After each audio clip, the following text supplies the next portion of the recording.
Hello and welcome to the show. I'm Chris Oldcorn. Today we're going to have Councillor Matthew Shoemaker on in a bit to discuss Algoma Public Health and how they are dealing with the public during this pandemic.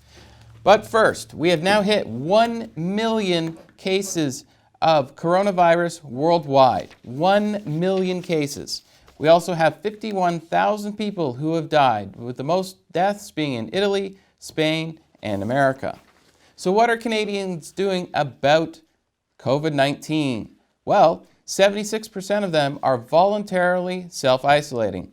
Today, a report came out from Campaign Research, and they polled approximately 2,600 Canadians on Tuesday and Wednesday about the COVID-19 pandemic. What they found was that 76% of respondents are self-isolating voluntarily in the mandatory quarantine at home.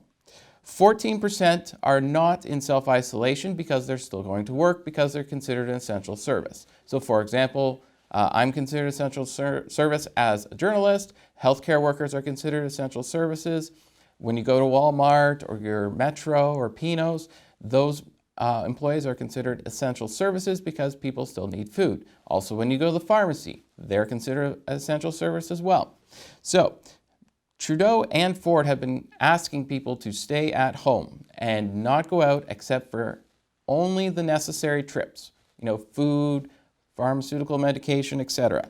Now, just 2 weeks ago, only 11% of people said they're self-isolating, and now we're at 76 in 2 weeks. So that gives you an idea of how serious the situation actually is. Now, for the people who are self-isolating at home, 41% are actually enjoying being at home, 31% are not, and 27% said it's made no difference because they were already at home anyways. They weren't out working at a job during the week. Now, yesterday the provincial government announced some mental health initiatives, and it's important that they did, and here's why.